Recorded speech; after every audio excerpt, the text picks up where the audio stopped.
I am your host, Natalie Shamp, and my co-host, Robin Dobbins, will be running the chat tonight. Hi, Robin. Hi, Natalie. At Less of Me Success Stories, we know what it's like to be helpless and hopeless. Your story is not over. You can rewrite it at any time. We provide a platform for people to share their stories and how they reclaim their lives using dietary intervention. Please do us a favor and share our live link on social media. It means a lot to us that you are here, and we love seeing you join in on the chat.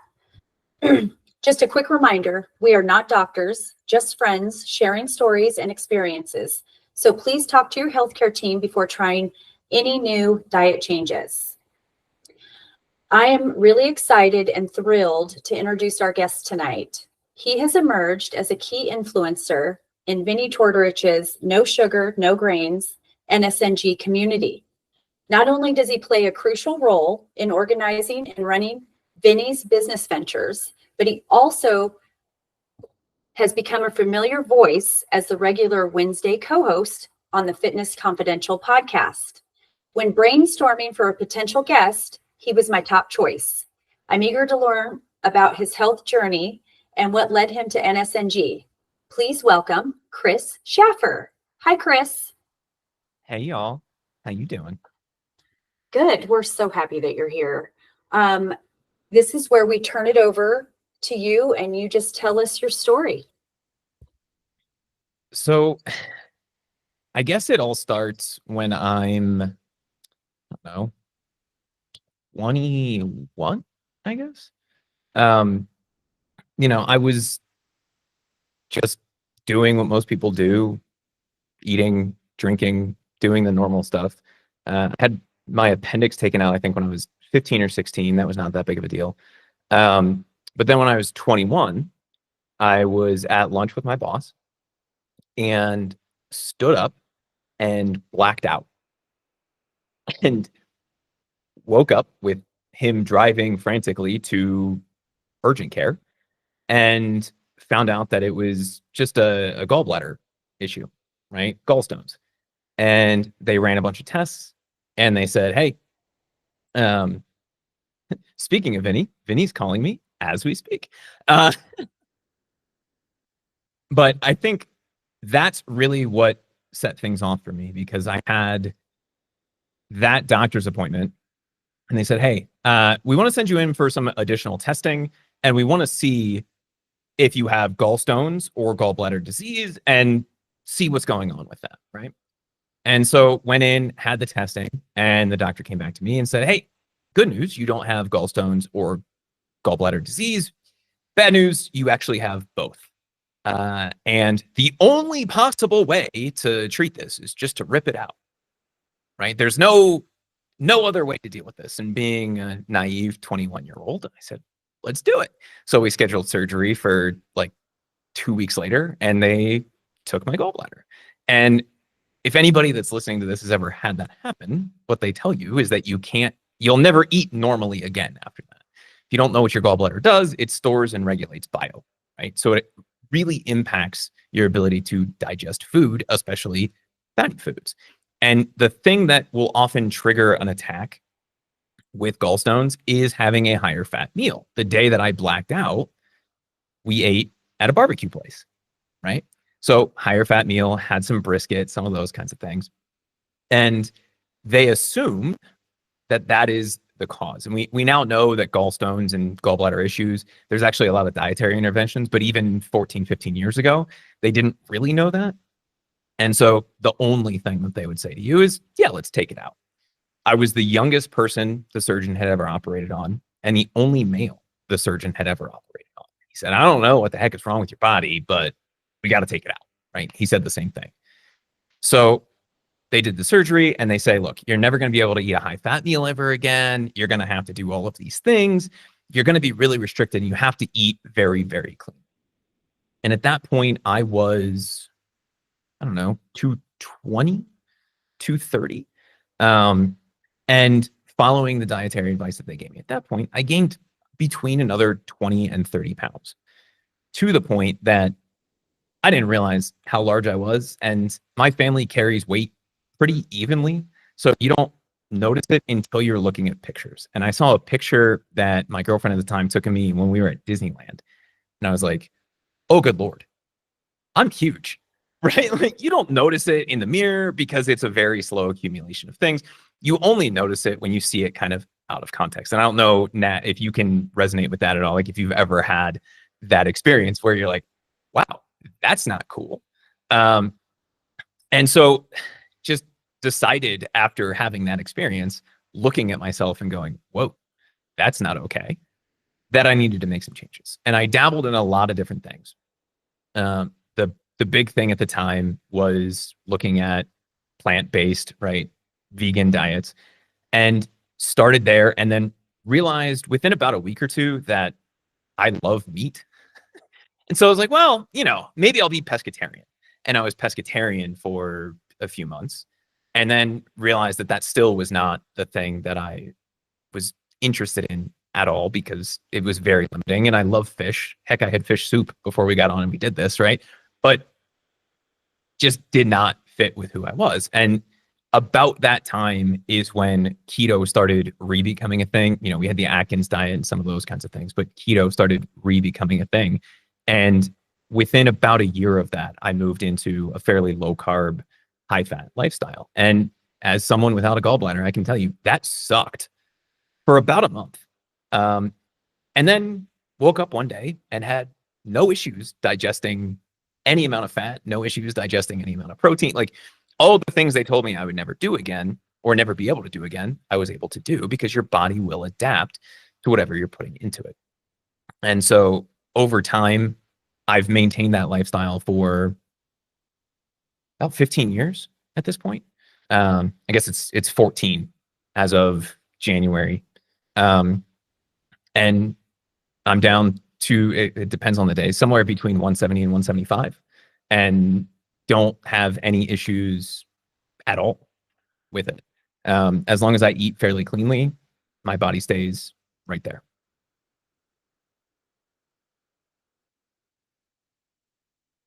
I think you're muted, Miss Nat. I am. Thank you. So you went into the keto diet, basically, right? And then how much weight did you lose? What was your process? Was it? So it was very gradual. I topped out somewhere around 270. So I lost somewhere around 100 pounds over about 3 years. And during that process, started incorporating a lot more physical activity, right? I go to the gym a few times a week. I make sure, if you guys listen to Fitness Confidential, you'll know I have a New Year's resolution this year of 10 before 10. So I get my 10,000 steps in every morning, and then anything else I get is a bonus throughout the day. That's just kind of a nice base level that I have, but nothing drastic. Just eating fairly low carbohydrate, high protein, high fat, and some basic exercise. And I've been able to maintain it ever since then. And looking at the rest of my family, you wouldn't think that that's something that's doable, but it is. And it's all controlled through the diet. That's not exercise related, right? That's all diet related. It has to do with what's going in. Right. I totally agree with you. And when I think you're really educated on this stuff, like when I hear you have really quick-witted comments, how did you get to that place? Like, was it because of your medical issues, or like, tell me how you came to that? I've always been a person that does not believe anything that I'm told, which was a challenge through school. I think now they would call it oppositional defiance disorder, right? Like asking questions of your teachers, right? Or trying to figure out a different way to do things. And the real core of that process for me has always been trying to learn as much as I can in as many different ways as I can. So my first introduction to anything was probably the same thing that most people in 2012, 2013 would have seen, which was something like Forks Over Knives, the documentary. And watched that. And then Netflix was like, hey, would you like to watch this other health documentary? Would you like to watch this other health documentary? And I watched a few of those and then realized that they were all almost exactly the same. They were all saying, hey, you have to juice and you have to be vegan and whatever. And I was like, okay, I tried that. It did not work because I like meat. Like, it just didn't work for me. So is there a way that I can hack that? And the first way that I hacked that was becoming pescatarian and then adding in red meat, adding back in chicken, adding in some of those kinds of things. But over the years, I shifted from the documentary angle to more of the, like, I guess at that time it would have been like the rogue podcast scene, right? The Fat Burning Man, obviously Fitness Confidential, all of those kinds of shows that were just starting to come out at the time, and learning from those. But I'm also a voracious reader. I consume information all day. And I think the one thing that has really helped me, whether it's arguing with teachers or figuring out a better way to do college or figuring out the diet side of this, is just questioning and testing what works for myself. So I try to learn as much as I can, but at some point you have to stop learning and start implementing to see what works. And that's where the real magic happens. I think my superpower in all of that, and it sounds a little egotistical to say, but I have, I think at least, I have the ability to make connections between things that not everybody else does, right? I just, because I've seen so many different things, I get information from so many different sources. I go, oh, this is just that, right? And so it doesn't matter if it's business or health. I'm fairly able to say, hey, I've seen this before, this system or this problem. How did I solve it then? And can I solve it that way now? Does that make sense? Yeah, completely. I find it a little, I don't know what, I actually don't know what the word is, ironic maybe, that you started this and then somehow ended up with Vinnie, the guy who talks about all this, like, you know, the no sugar, no grains. And you were already doing this and fell into working with him. And now you're like his, I don't know, second wife. I think looking at my phone history, I think I talk to him more than my fiance, and I think he talks to me more than he talks to his wife. But in defense of Miss Serena, she probably talks to me more than she talks to him, so that's fine. Meeting Vinnie was actually kind of an interesting story. That came out of Abel James back in 2015. I think it was the first or second time, and I was not a Fitness Confidential person at that point. I didn't know anything about Vinnie, but I liked the message of Pure Vitamin Club. And at that point, he was on talking about, hey, your vitamins have a bunch of crap in them, and they shouldn't. And I was like, that's really cool. So I went to Amazon to see if they sold Pure Vitamin Club on Amazon, and they didn't. So I sent an email to, contact@purevitaminclub.com and just said, hey, you might want to consider doing this. And got an email back like 5 minutes later that said, do you know how to do that? And it just so happens that I ran an e-commerce consulting business. That was not the point of the email. I was like, this is a cool message. It's a cool business. You should probably look at this. And slowly over the last, 10 years, have taken over other things as they've asked me to say, hey, can you just look at this and see what's going on? Is this the way that it should be? Or is there something broken? How can we make this better? And just looking at it from the outside in, and woke up a couple months ago and was on the Wednesday show and ended up with all of these businesses in my lap because of the things that we've done over the last 10 years together, all coming out of just hearing on a podcast and saying, hey, you might want to look at this. I think that's a lesson that everybody should take away. Is a lot of people will hear something they think is interesting.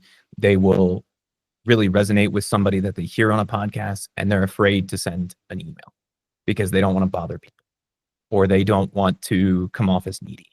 And if you're coming from a place of truly trying to help, and not from a place of, hey, you should do this and pay me to do it, good things can happen, right? And even if it's not that, even if it's just, hey, Natalie, hey, Robin, I really liked that you were talking about this. You would be really surprised at how far those messages will go in not only developing that relationship with those people. One, it's nice to get the kudos, right, if you're on the receiving end of that message. But two, it's really interesting the relationships that come out of those things. And I have 3 or 4 of those stories that all come out of, hey, you might want to look at this.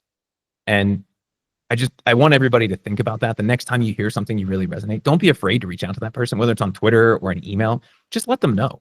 And if there's something there, if you need more information, people are more than willing to give you that information. If you think there's something someone can do better, let them know. Don't be a jerk about it, but just let them, hey, try this. Have you thought about this? And if they have, then they'll say, yeah, we tried it. Here's why it didn't work. Or they'll say, no, I've never thought about that. And you can then help them move to that next part of the process and make everything. That's a good point. People aren't usually on a podcast talking about the information that they want to share without wanting to make it better, right? So that's a really good point.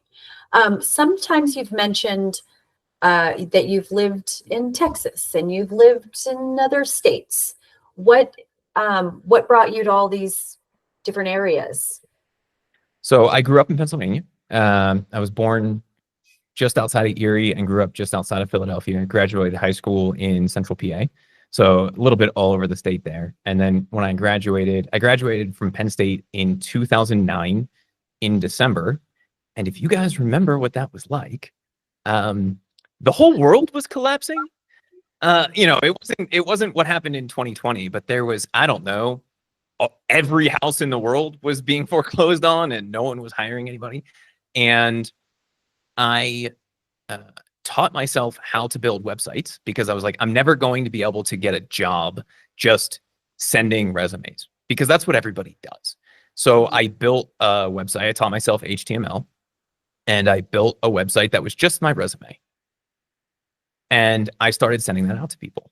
And I bought the domain.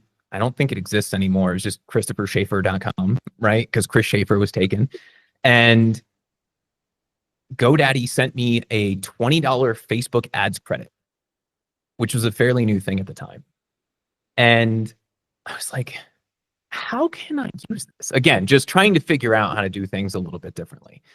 And I saw a story, I think it was in the New York Times, about a guy that bought a bunch of billboards around New York to say, hey, you should hire me. And I was like, well, that sounds expensive, but I have $20. So let me try this Facebook ads thing. And so I looked up all of the advertising agencies. My degree is in public relations, and that's what I wanted to do until I actually did it. And then I was like, I don't really like this.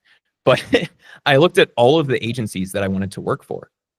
And at that point, you could target any Facebook page. You can't do this anymore, but at that point, even if they had like 3 or 4 followers on their Facebook page, you could target them with a Facebook ad. And so I went to the agencies that I wanted to work for. They were all smaller agencies all around the country. And I put up an ad and it just said, you should hire me. I could probably pull up the ad and find it, but it was like, hey, I'm interested in working for this agency, and insert the name of the agency here. If you know anyone that works there, here's the link to my resume. Can you forward it to them? That was the ad. I mean, it was a little sexier than that, but that's essentially what it said. And I targeted, I think it was 15 different places, and hit publish on the ad, went to sleep, woke up the next morning, and I had 5 phone calls. Went through the voicemails. They were all from people that, knew people at different agencies. Like, this is kind of cool. This is actually working. As I'm coming to that realization, I got a phone call from the one place I really wanted to work just based on who their clients were. I thought it was kind of a cool thing. A really small agency that's not a small agency anymore in Reno, Nevada. And my phone rings and it has a Northern Nevada area code, and I pick it up. And instead of hello, instead of this is the person, right? It was, what the F are you doing? And I was like, hi, right?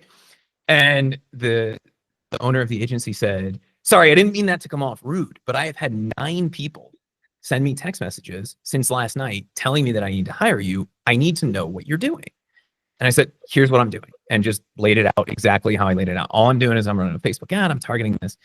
He said, unfortunately, literally last week, we just filled our last open position, but would you be willing to come out and do some consulting? I was like, I think I can make that work. So I started looking for jobs around there, took a marketing job at a tech company and did a lot of consulting on the side. That tech company, the guy that was my boss, then ended up becoming my partner in the agency that we own. And it kind of grew from there. So I lived in Nevada for 5 years. And then we took a contract with a large company in Dallas and an agency in Dallas that worked for large clients like your Cadillacs. If you guys remember Uniden, right? The wireless phones, they're really famous for their radios.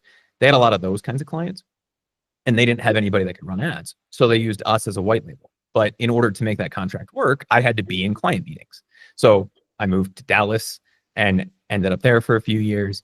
And when that agency was sold, I said, why am I living here? Like, I can live kind of anywhere. And that was the end of 2019. I said, I'm going to go travel for a little bit and just see what I like. And the end of 2018, I had taken probably the first vacation in 4 or 5 years and went to Cartagena in Colombia because it was the first place that I could think of that was close enough that if I needed to get back for something, I could get an easy flight back. But it was far enough away that I knew at that point my cell phone wouldn't work and no one would bother me unless I intentionally let them. And so I went and I fell in love with it. And so when I said, hey, I can live wherever, I started looking at what was going on in Colombia. And it turns out you can be in Colombia for up to 6 months a year on a tourist visa. It's like, I'll go to Colombia for 6 months and see what happens, right? I can go somewhere else in South America. I can go to Europe. As long as I have an internet connection, I'm fine. And then COVID happened. And about a week after I moved here, which is Colombia, they went into their COVID lockdown, and I ended up getting stuck in the country for the entire year because there were no flights out of the country. And met my fiance and started building a life and said, okay, I guess I'll just live here for now. So I've been here since the beginning of 2020. That's quite the travels. Just a little bit. I have a question about your gallbladder.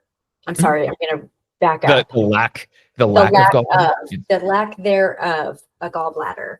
So you had said that the whole month that you went and ate, I would say, higher fat, higher protein, it was really awful. Did that scare you? How were you able to get through that, knowing that you could get through it? Or did you think, I think I might die? No. So when I say really awful, it was just a lot of you eat this and immediately go to the bathroom. Okay. Which for anyone who's had their gallbladder taken out, you've probably experienced that at one point or another. But I knew it was something that got better over time. It had gotten better with other kinds of food. And so I basically just said, hey, I'm going to give this a fair shake. If I can make this work, if it gets a little bit better, then I'm going to keep doing it. And it slowly got a little bit better. The one thing that I took through that process that did help me a little bit was ox bile, because you don't have the ability to store and generate bile right? The same way that someone with a gallbladder does. And so it's a huge thing. If you don't have a gallbladder, it's something you may want to look at anyway. And it's something I still take a few times a week because you don't absorb nutrients the same way, at least based on my non-medical understanding, right? You don't absorb nutrients the same way. And it is something that helps you because you're supplementing your own bile production with external bile. And it's fairly cheap. It's inexpensive. And I started taking it exactly the same time that I made that transition. So within about a week or two, it got a little bit better and a little bit better and a little bit better. And then I woke up one day and it was perfectly fine. It was just gone. So I haven't had any issues with it since. And nothing, do you have to take, you say you take the bile, but is there any extra supplements that they recommend you take because maybe nutrients doesn't get to where it needs to be, kind of a thing? Or they didn't tell me anything other than you have to eat low fat, high carb the rest of your life because you're not gonna be able to digest anything ever again. And so I'm sure they've gotten better about it now, just like they've gotten better about prescribing probiotics if they prescribe you antibiotics, right? I'm sure they've gotten better about it now, but I religiously take a multivitamin. I religiously take magnesium because if I don't, I have the world's worst leg cramps, like to the point where I cannot use that leg for a day, right? Like I'll wake up at 3 o'clock in the morning with the world's worst Charlie horse and just not want to do anything. And I had always had issues with that. That really spiked. Low carb, typically you're going to eat more salt. I've noticed that I crave salt constantly. So if any heart doctor watched me cook or watched my fiance cook, they would probably have a heart attack just watching it happen with the level of salt that goes into it. But that's something that I religiously supplement with, as well as a good salt, like a Redmond's real salt, something like that. And how do you feel as opposed to when you were eating the standard American diet, the non-fat, the low fat, because that's what we're supposed to do, right? What's the difference? First of all, let me back up a little bit. How long did you have your gallbladder out, and how long before, and then how long until you decided I'm going to do this low carb thing? So I had my gallbladder out, I think I was 21, somewhere between 21 and 22. And then it was probably another 2 or 3 years after that, because I didn't hit like 265 or 270 until a few years after I had my gallbladder taken out. And I was following the advice, but I was gaining more weight than I was previously. And, I looked around. My brother's not a tiny guy. My dad's not a tiny guy. No one in my family has an athletic build. Let's put it that way. And just said, okay, if this is what I'm supposed to be eating, and it is what it is. And then I saw that picture and I had enough. I said, why am I doing this? Is the only area of my life that I'm listening to what everyone else is telling me to do. And why am I listening to what everybody else is telling me to do instead of trying to figure out how to make this process better for me? So I was probably 24, 25. Yeah. It's been 10, 11 years. And how did you feel, like after that month of maybe, not feeling so great? What did you notice? Did you notice more energy? Did you notice all that everybody talks about? But what did you notice especially without a gallbladder? Like, how is it different? Well, so I found out, that was about the same time that I found out that one of the main reasons that people have gallbladder issues is that they have a food allergy. And it's not that you're eating high fat, it's that your body is trying to take care of something. And just like the reason that you have cholesterol in your arteries, right? Cholesterol is the fireman, not the fire. You have issues in your arteries, and cholesterol is there to help you protect it. The same thing with plaque. Plaque is not the enemy. Plaque is there to help you, right? Not that having plaque in your arteries is a great thing, but it's not the reason, it's the effect. And I did a food allergy panel, and it turns out I have celiacs and I have a gluten allergy. And in hindsight, after talking to the doctor that ran the food panel for me, I'm seeing a lot of correlation here. Not saying that's the cause, but I'm seeing a lot of correlation with the people I have that had gallbladder issues and this. It's kind of an early warning sign for a lot of people. And when I was still eating higher carb, one of the things, and I just assumed it was normal because you see people drink coffee all day long, especially if you work in an office environment, right? People drink 5, 6, 7 cups of coffee. I needed 500 to 600 milligrams of caffeine to be functional. Not productive, but not asleep. And I just assumed that was normal because that's what everybody does, right? You drink coffee all day long and that's just what you do. And when I made that change, that was the first thing. I still love coffee. I still love caffeine. But to be massively productive and actually get benefits out of caffeine, now I can do that with about half of that. And if I don't have any, it's not a problem. I can still get up and be functional. But if I want to have a cup or 2 or 3 or 5 of coffee, I can do that. I don't need it to be literally awake.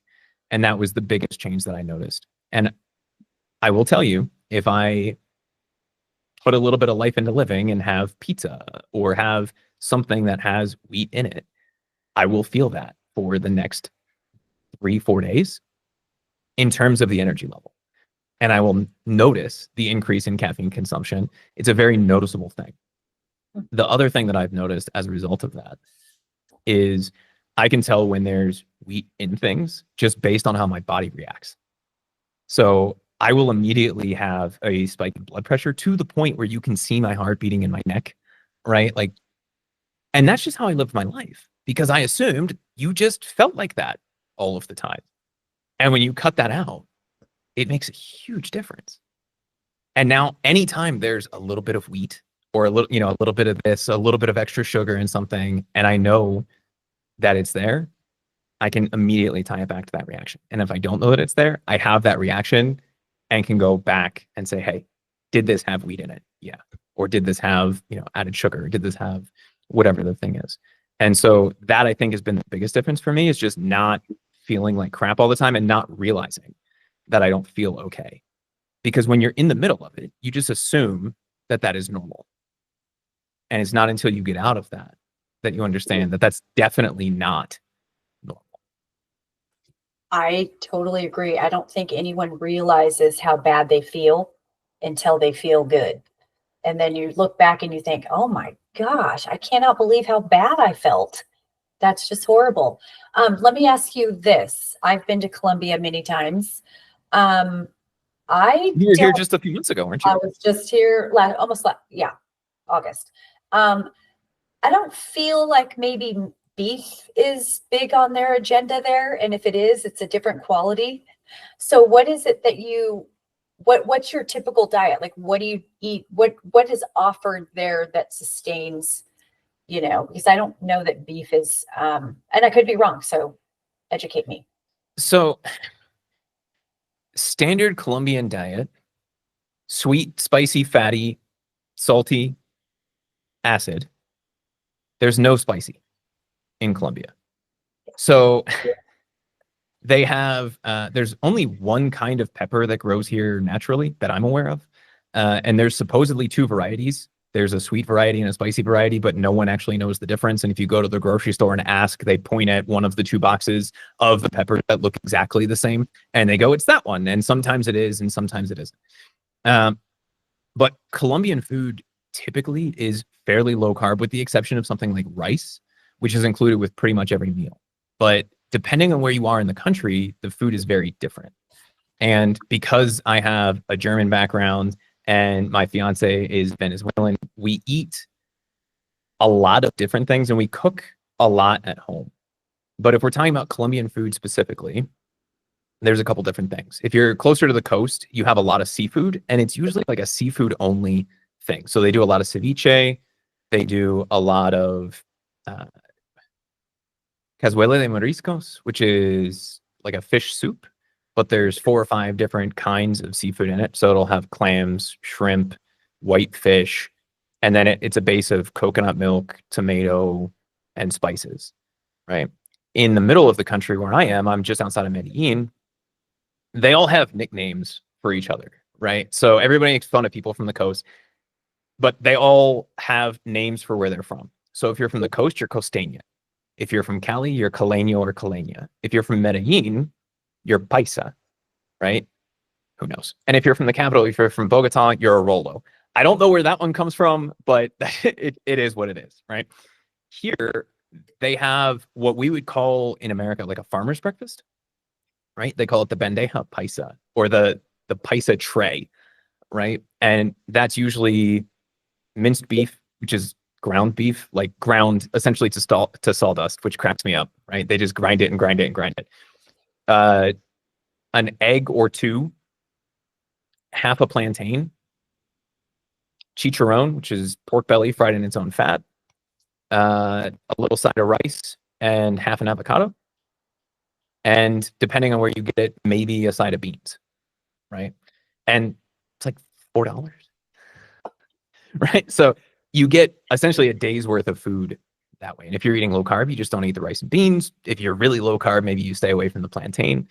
But the vast majority of it is high protein, high fat. I couldn't find like ceviche or anything like that didn't have mango and all the extra. Maybe because I was more in a touristy area, it wasn't as good. But even even the steak, they thought I was weird because I'm all, oh no gravy, no sauce, because they want to put stuff on it, and they were like, are you okay? So I just wondered, like, is it hard to stay away from the fruit? They have great fruit in Colombia. I eat a lot more fruit here than I would otherwise. But I still stick mostly to low carb fruits. So I'll eat a lot of berries, some of those kinds of things. So I live outside of Medellin. I live up in the mountains now in a little town called Guarni. And I struggle to call it a town because it's that small. We have 2 small grocery stores, but the one thing that they have is there are 7 or 8 places that have some of the best produce I've ever seen in my life. And there are 3 or 4 local butcher shops that will hand cut anything that you want. And so you'll walk in, I have a meat market down the street. And every morning when I go for my walk, I take a little backpack with me and just figure out what I want to do for dinner, which is never something that I would have done in the US because you're like, okay, I got to go to the grocery store every day. But you're walking through and you see what they have. And they'll have half a cow hanging there and you can say, can you cut me some ribeye? And they'll cut you some ribeye. Last night we did beef ribs. And I think it was almost 3 pounds of beef ribs. It was like $3 or $4. I mean, the prices are amazing. The quality is very high. The problem you find in a lot of restaurants here is that they stick to a few very specific things. So you'll have whatever the local thing is. So if you're at the coast, it'll be more of like a seafood thing, but they'll do maybe surf and turf. And they'll have what they call baby beef, which is not veal. It's just essentially flank steak.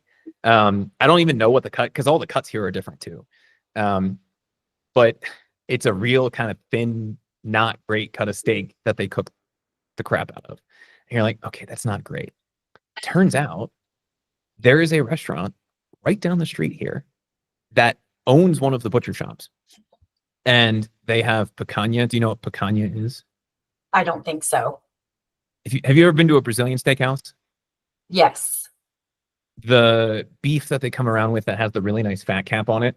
Yeah. Oh, yeah. Oh, that's right. Mm. Their butcher shop has some of the best picanha I've ever had. It's dirt cheap. So we'll do that maybe once or twice a week. But we rotate through beef, chicken, fish. We don't do a lot of pork. I'll eat pork a lot of times at lunch. I'll do chicharron, like a pork belly. So it's a little bit heavier than a bacon, and a little bit of fruit, like some berries or something on the side, maybe an apple if I'm feeling adventurous, and then roll right into dinner. We have a question in our chat, Robin. I was just figuring out how to unmute myself. It's been so long since I've been back here behind the scenes. So we have a question from some dude named Scott King. I don't know who that guy is.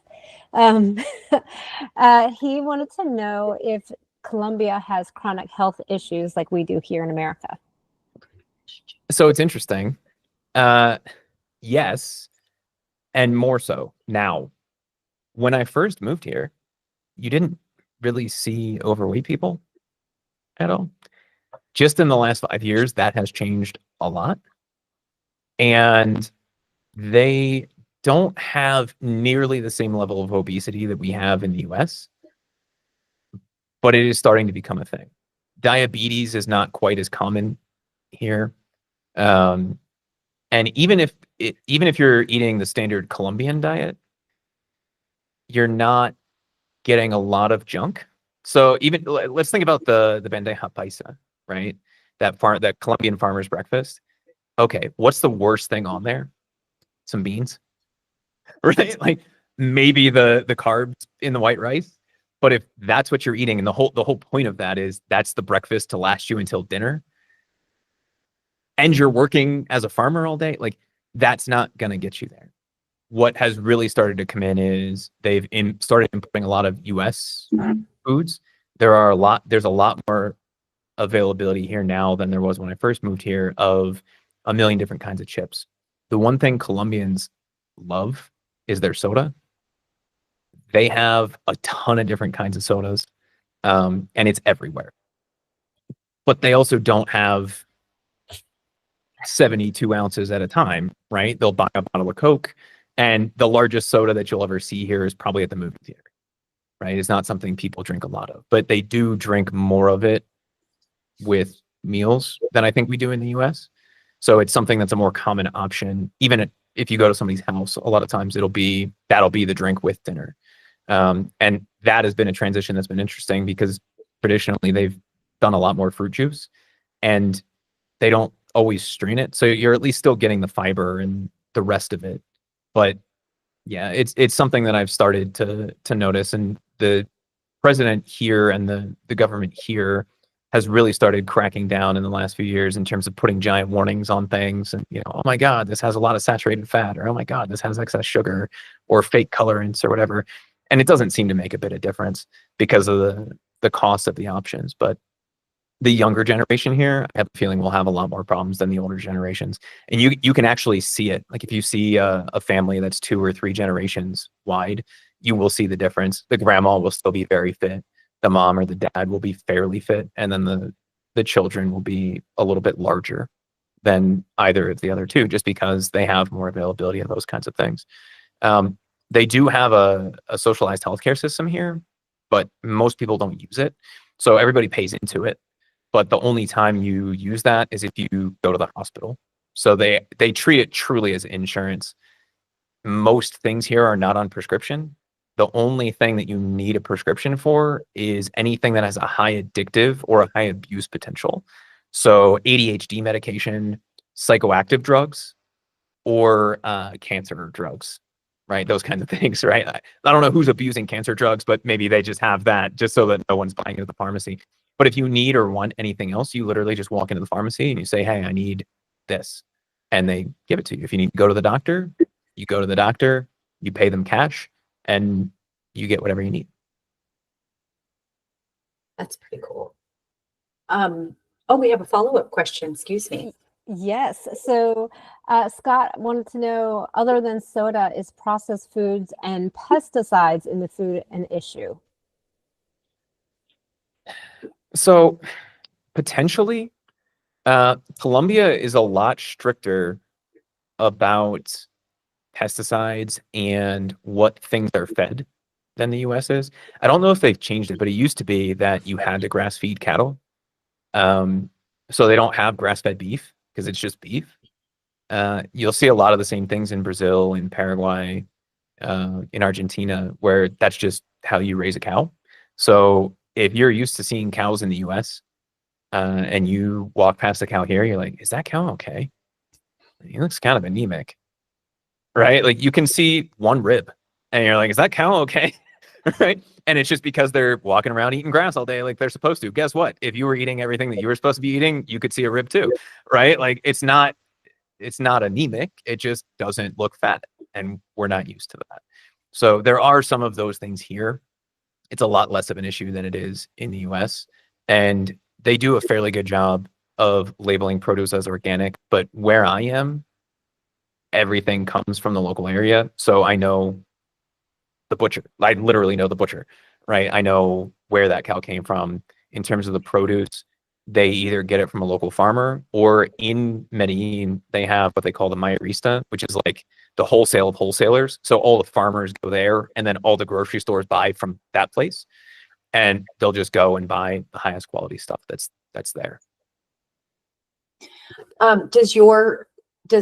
Am I allowed to say her name? Your fiance, Michelle, I believe is her name. It's because it's my middle name. That's why I remembered.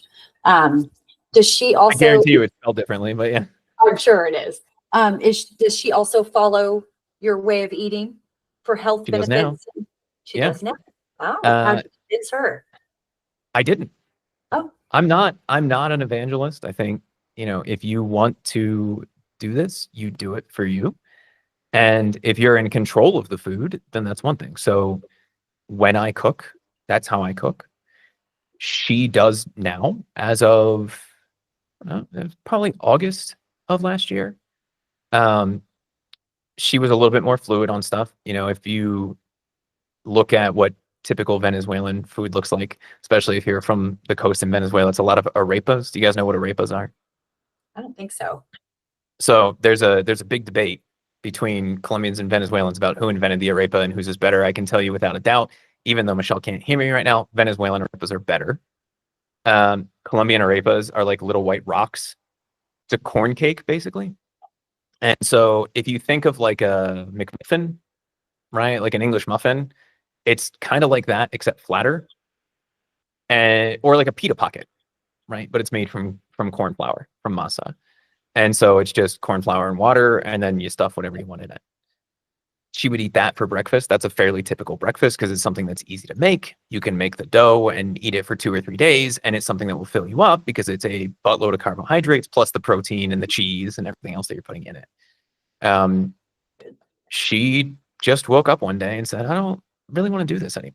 I said, I think I'm going to stop eating sugar. I think I'm going to stop eating grains, which was interesting at Christmas this year with all of the Venezuelan family over. But she made a bunch of substitutes for stuff and everybody was happy with it. So I don't know when the last time is that she made anything like that. So even when she makes dinner or breakfast now, it's low carb. It's not always NSNG, but it's going to be closer to something that I would eat.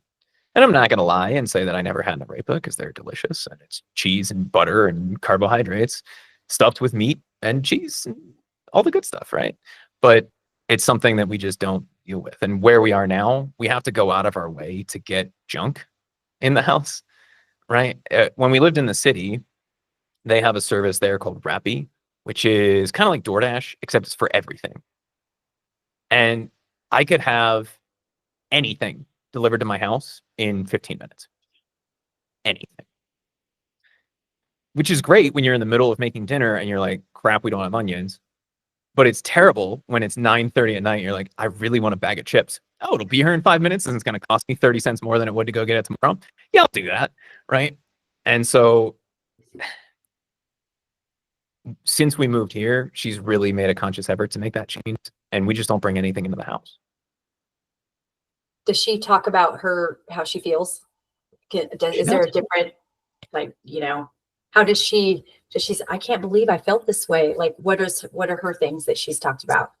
It's essentially the same transition. You guys are, sorry to cut you off, but you guys are young. I will say, usually it takes an old lady like me to have some medical issues to be like, I think I need to change the way I eat, or, some other things. But you guys are young. And so it's, to me, a little bit surprising that you've decided to find this way of eating and stick with it and be committed. Yeah, she's younger than I am, but I just don't like feeling like crap. I don't know how else to put it. That was the biggest difference for me. And for her, she said, I just don't like how I feel or how I felt. And we had a conversation about this a few weeks ago. She basically said, look, I didn't realize, and it's the same conversation you and I just had, I didn't realize that I wasn't supposed to feel like that all the time. Right. And I would much rather feel like this. I like pizza, but I like not feeling like junk more than I like pizza. And so every once in a while, we'll put a little life into living and we'll plan for it. But other than that, we eat fairly clean. Like, I think the worst thing that we will eat in any given week is a patacon, which is a green plantain fried in butter and turned into like basically a chip. So you cut like an unripe plantain, you fry it in butter, you flatten it, you fry it a little bit more in butter, and then put salt or whatever else you're going to put on that. We'll eat that as a side maybe once a week. And it's one plantain split between the two of us, so maybe 30 grams of carbs. Like, it's really not that big of a deal. And it's not being fried in seed oil, so it's really not that big of a deal. Well, and when you're metabolically healthy, I feel like you shouldn't have to, suffer, if you will. It's okay to have a couple of things here and there. Robin has a question that she would like to ask. Thank you. So I'm changing the subjects. Before we went on air, we were talking about what's going on with the brands over in NSNG world. So I was wondering if you could fill us in on some of the things that are happening and coming down the line very, very soon. Yeah, as soon as we get off. No. I think the biggest change, if you guys know what's going on there with Pure Coffee Club, NSNG Foods, and Pure Vitamin Club, is those are all coming into one site. I never really understood why they were 3 different places with 3 different things and 3 different teams. And 3 different systems to do anything and 3 different ways to be a pain in the butt, both for us and for customers.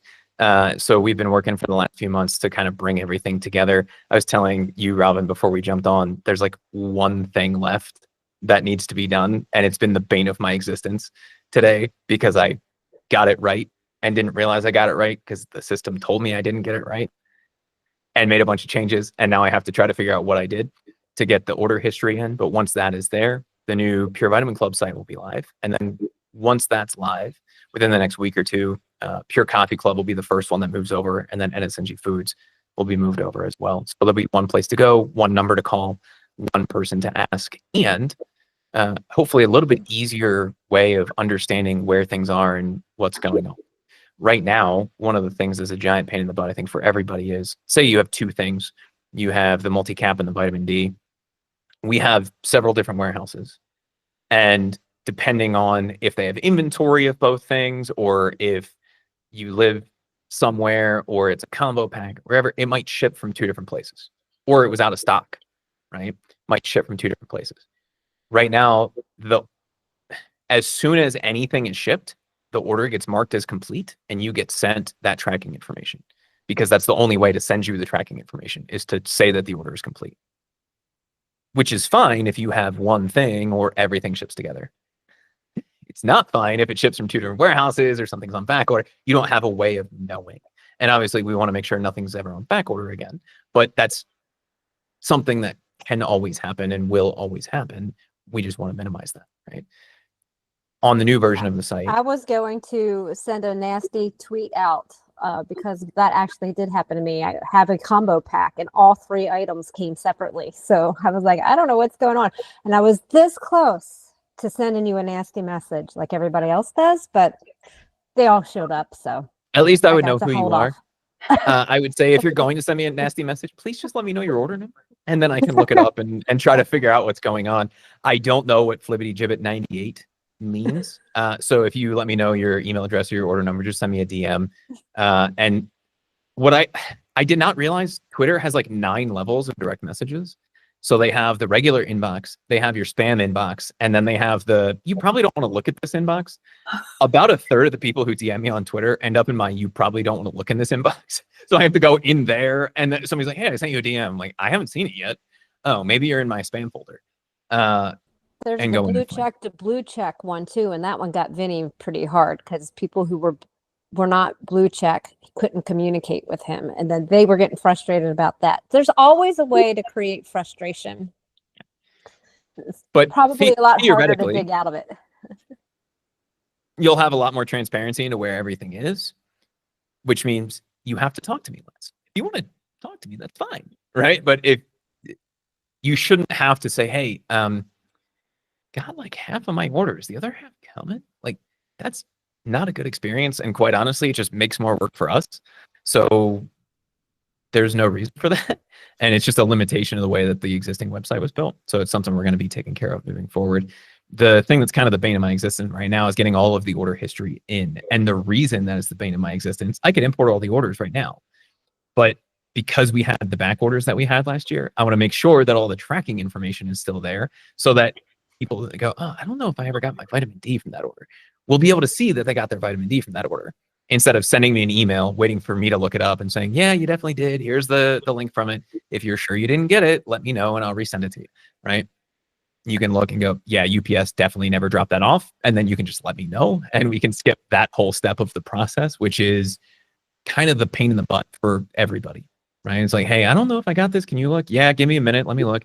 Yeah, UPS said they dropped it off for you. Yeah, definitely didn't get it. All right, hang on. Let me dig into this tracking information. Oh, they sent it to the northern Yukon. Okay. We're never going to get around all of those issues. Like you and I, Robin, we're talking about USPS right now is a disaster. And we have orders that have been sitting at people's local post offices for like 6 or 7 days at this point that they just haven't delivered, and people can't even go pick them up because USPS doesn't know where they are. So at least you'll know where it is in the process. You'll be able to see it right on the page.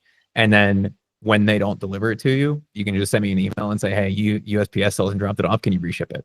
right? And we can just resend it to you and make sure that you get it through UPS or through FedEx or through Better Trucks or any of the other services that we use. You're going to have to hire an entire team just to start hounding the post office to deliver your products. I don't understand. One job. No. You have one. They have one job. Yeah. They've existed a long time. You'd think they'd have this figured out by now, but apparently it's too complicated. Well, then there's the thing. And so UPS, and this has changed again recently. UPS for a lot of smaller packages would do 90%. So they would take it from California to Virginia and then give it to USPS to do the last mile delivery. So it would look like it was coming and then it wouldn't show up for 5 days. Yeah, I've actually experienced that myself. But see, for every person that's leaving nasty messages out loud on X, I'm going to say at least 5 people who have been very patient and just waiting for you guys to figure it out. So we do appreciate, if you probably don't hear it very often, but we do appreciate all of the hard work you've been doing to get it all back together and right and the way that Vinnie wants it to run. There are a whole bunch of us who are very pleased and just waiting it out, just like everybody else. And the noisy ones just want their voices heard for whatever reason. They haven't had their pat on the back for the day. I will say we're definitely not there yet, right? We're getting there. The other thing is make noise, but make intelligent noise, please. Don't just say, you never ship me my stuff, and then don't tell me what you're missing. Like, I need to know what's going on. And like, we found an issue, and I don't know if we sent an email about it or if we just reshipped all of the orders. So when the wildfires were going on in California, anything that came out of that warehouse to go to the East Coast was taking like 15 days. And going all over the country. So we had one order, is a bottle of multicap, and this is the only reason I found that this was a problem was because somebody made some noise about it. They said, hey, like my shipment has been all over the place. Like, here's the order number. Can you figure out what's going on? It went from LA to Chicago to Harrisburg to San Francisco for delivery in York, Pennsylvania. Now, I don't know if you're a Pennsylvania geography aficionado, but it's a heck of a lot closer to Harrisburg than it is to San Francisco, right? And so I was like, that's the dumbest tracking I've ever seen. And then someone else that same day said, hey, my thing's been floating around. The same thing happened. And so I went and I looked at all of the orders that came out of that warehouse that were going to the East Coast, and sure as heck, they were all just bouncing all over the country. So we ended up reshipping multicap to all of those people, because that was the product that was the most affected by that, because they had more stock of that in the LA warehouse than they did in the East Coast warehouses. So it's just one of those things where it's like, okay. And if somebody wouldn't have said anything, we would not, I never would have thought to look at a random tracking information to go, why is that? What is that? That actually says, yes, that says San Francisco. Okay. Right. The other thing is, for all of the issues that are happening right now, they're all shipping related, which is good. 95 to 98% of them, of everything that goes out, gets delivered within 2 to 3 days. When people have an issue, it takes like 10 days. Right? And so it's like, what is going on? Right? And so if you don't tell us, then we can't help you fix it. So I encourage people to let us know. I'd love to know. Even if you think it's just you, it might not be just you. And I would rather know than have you sit there and go, oh, it'll show up eventually. Because it probably will. But if it's you and 50 other people, I'd rather make sure that you get the product and resend it than have you wait 6 months till USPS decides to finally drop it off. Like, we have somebody that's in Alaska that has what's the military like a PX address, and they've been getting stuff for 3 years from us. All of a sudden, USPS won't deliver it to that address. Everything we've sent there has been returned. And if they wouldn't have said anything, I wouldn't go look at an individual shipment to see that. But if you're not getting something, let us know, and we can track down what the issue is. Chances are it's not just you. So if you're not the squeaky wheel and you're waiting for somebody else to be the squeaky wheel, just let me know, and then we can get back to you faster. We can resolve it better for everybody, and hopefully figure out a solution that'll stop that from happening in the future. Well, I'm really glad that Vinnie has you, because he makes an excellent product. And I really believe that without you as his right-hand man, we may or may not be, receiving any of Vinnie's ultra fats or pure coffee or the vitamins. And so, thank goodness he found you. And you know what? You tell him I said you need a raise. I'm sure he's listening right now. That's why he called in. He was our call-in guy, but we didn't answer the phone. No, I'm sure I have a flurry of text messages. That's usually what happens. things to do as soon as you hang up. So we've gone a little over time, but I have one last question before I hand it back over to Natalie. Is the name going to change for the website? Or Right are now, you not no. allowed to say? It'll be purevitaminclub.com for now. We are in negotiations for a different domain. That may or may not happen. It would be something that's a lot easier and more obvious, right? But the goal right now is just to get everything together, because once that happens, then changing the domain is very easy. And if everything's in one place, then it makes it easier for everybody to be able to order the things that they want. You have one account. You have one set of issues from our perspective. There's one phone number to call, right? One place to look things up. Right now, if you call in to Pure Coffee Club, the orders for that are on purecoffeeclub.com. The fulfillment goes through our coffee roaster. I have to coordinate with them, figure everything out, right? If you call in on NSNG Foods, the orders are there. It goes through our warehouse. It's a different system because it was built by a different person. Purevitaminclub.com, there are so many orders on that website that to search for an order on that website literally takes 45 seconds because of the size of the database on that website. That is going away. All of the orders will still be there, but we're doing some things more intelligently. So if you're on the phone with us in the future, we can actually look your stuff up instead of saying, hey, can I call you back in 35 minutes when I can go through the 3 different systems? We can just look stuff up on the fly. And we don't have to go, do I have to look at the warehouse? Do I have to call the roaster? It's, did it ship, didn't it? What's the tracking information? And you'll be able to see a lot more of that than you can even now.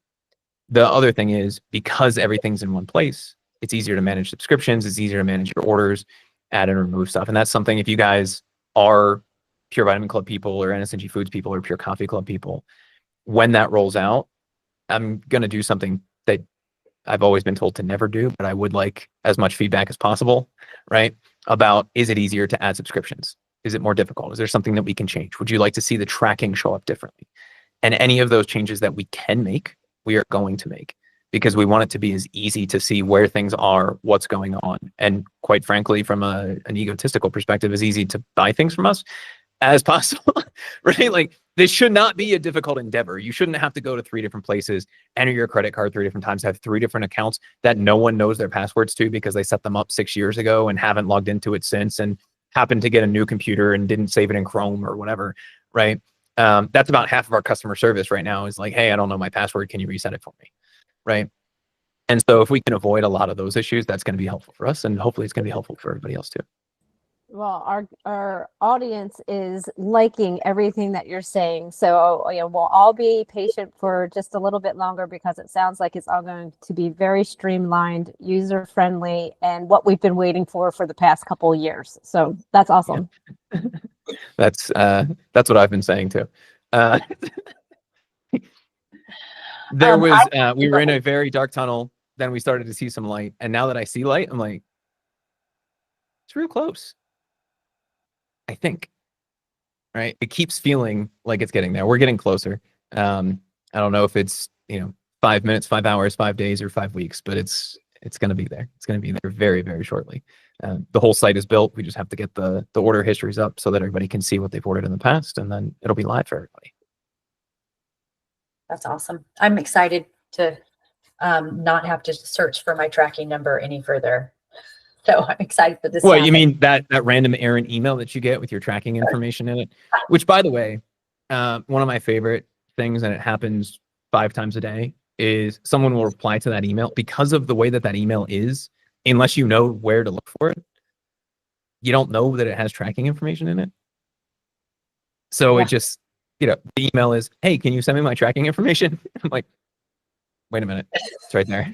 Okay, let me make sure that that's the right one, that you didn't reply to an old email. Let me grab it out of the warehouse and send you the right tracking info.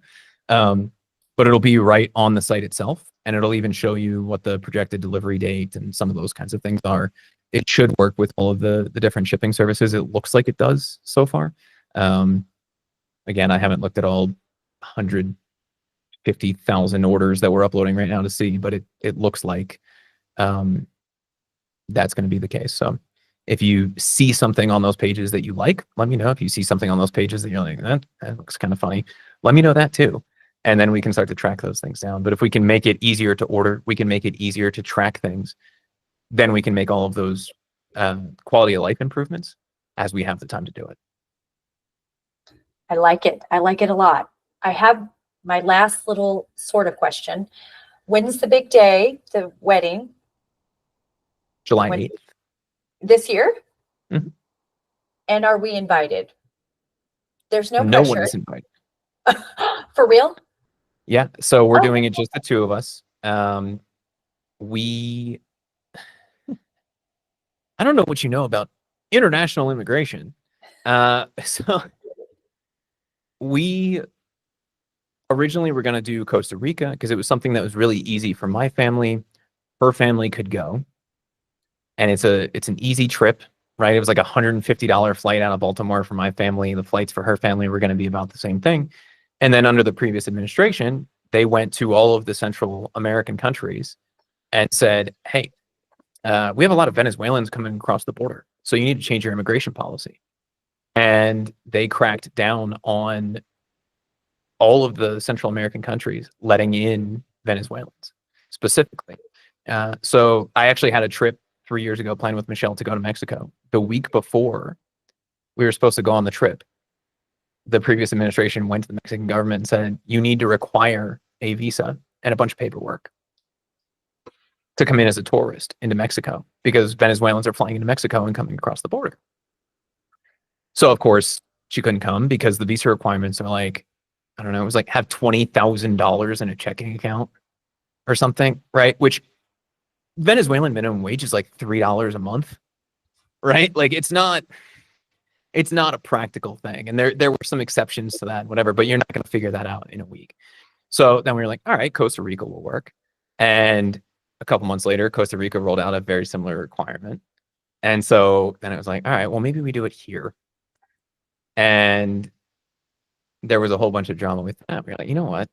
Instead of trying to coordinate all of the logistics of my family and your family and all of the people that we want to be there, that if I invite one person, I'm going to invite like 40 people, right? Outside of just my immediate family, it's probably easier just to do it ourselves. And so we found a couple places that we really liked. We're going to put a deposit down at the place. We already have it reserved, but we're going to start paying for it. I think Monday. What's the 16th? Is when she wants the first payment. Yeah, Monday. So we're going to pay half of it then, and she wants the other half on the day of the ceremony. Like, okay. And that's pretty much it. I don't know. We're going to do like video recording. We have a videographer coming and all of that kind of stuff. They have a solid enough internet connection that we may do a live stream of it so that our families can watch. But if not, we're not that worried about it. My mom's not very happy, but it is what it is. Like dealing with the logistics of that was just not fun for either of us. And it was like, wait, isn't this about us anyway?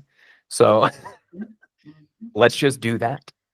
And it's been a lot nicer to think about just that instead of 100 people from 3 different countries trying to come to one place and dealing with the logistics of, okay, we need to make sure everybody flies in the same day. And do we have to rent a bus from the airport and like, where's everybody going to stay? Because I don't want people to pay to fly here and then pay for a hotel too. Like, that feels weird to me. I know that destination weddings are a thing, but like, I don't know. So we looked at Airbnbs and we found a couple places that would hold like 80 people that we could rent. We're like, okay, we could probably do this. And then no, it's too much work. So yeah, we're just going to do it ourselves and make it a real small intimate enjoy thing. your wedding. It's not supposed to be a lot of work. The work comes after you're married. Yeah, that was my thought. It's like, what do you want? I'm like, as long as you're there and you actually stay there, I think I'll be okay. That's all that matters. I'm definitely batting out of my league. So I'm like, yeah, whatever makes this easier. You're like, are you good tomorrow? We could go there tomorrow. I'm good. Yeah. Whenever. I like it. Well, we're all rooting for you, and I'm glad that you found your partner. That's awesome. So tell us, Chris, where people can find you. Not to send hate mail, everybody, okay? To send some nice compliments to Chris. He does a lot of work. Yeah, I mean, I know Kurt is just gonna send me a bunch of pickleball gifts. But NSNG Chris at Twitter is probably the most direct way to get in contact with me. Chris at purevitaminclub.com. If you're gonna email me there, give me a little bit of context, and then we can help you out a little bit faster. And then I don't want to presume, but I guess I'm the Wednesday show co-host now. That just has randomly started to happen. And it started because Vinnie wanted to talk to me and he also needed to record a podcast, and then realized that he wanted to keep doing the Wednesday show in a slightly different format. So Fitness Confidential on Wednesdays is usually where you can find me. And I have to say, I feel like you're a total natural. You have a radio voice. I think you guys have great chemistry. So I like, if anybody asked for my vote, I would say keep Chris up for Wednesdays. We have, I enjoy it. And it's funny because it's just us having the conversation that we would be having on the phone anyway. So it's fine. You cover two bases there, because now everybody can know what's going on and while you're having your conversation. We have one final question that we ask all of our guests, and not to put you on the spot, but I think you'll do really good. What is one piece of advice you would give someone who is just starting their health journey? Pick one thing and do it religiously. I think the biggest problem that people have is that they try to do everything everywhere all at once. And it doesn't have to be like that. And I think if I want to drill that down even further, it's not going to be exercise. It's going to be making small changes to the diet and making that a permanent thing. Exercise is great. And I love telling people to get up and move and do things. But that without the dietary change leads you nowhere. The dietary change without exercise, you will start to see results, and it becomes a lot easier to keep that momentum forward. So do not start big. Start very small, even if it's just making substitutions, right? And if it's easier for you to throw out your entire pantry and start over, feel free to do that. But if you can just start making conscious decisions, whether it's stop drinking soda and start drinking more water, or to stop eating chips and start eating beef jerky or ultra fat, or whatever it is, right, as your snack food, that can start to lead you down that path. The other big thing here is educate yourself to a point, right? This podcast is a great resource. Fitness Confidential is a great resource. But sitting here listening to us talk about this is not going to get you anywhere. Sorry, it's just not. You have to be the one that's responsible for taking the action and making those small changes. The small changes that you make will be the things that lead to the biggest results. You don't have to wait till Monday. You don't have to wait till January 1st. You can start tomorrow. Everything else is arbitrary, right? We make New Year's resolutions. Why? No one freaking knows, other than it's a really convenient date on the calendar. Just like Monday. And I think that's the number one excuse that I hear from people is, oh, I'll start this next week, right? Because it's a nice defined thing. And then Sunday comes around and you eat a pizza and you're like, I'll start this next week. Just start making those small changes now. There's no reason tomorrow can't be your next week. Oh, that is like the great. In fact, I think I was just having this conversation with a friend of mine today about diet, where that's where people need to start. Chris, I am so honored that you came on our show tonight to talk to us, and I really appreciate it. And I hope that you'll come back again. Once everything's Anytime. running smooth and as silk, you can come on here and brag about it. Yeah, that won't be any fun though, because then I won't get hate mail. So what I'll tell you right now is there's a secret plan to put one thing that's really screwed up on the website just to see if anybody can. No, I'm just kidding. Anytime you guys want to chat, I'm more than happy to come on. Just let me know. Well, thank you. Thanks for coming. And I'm honored.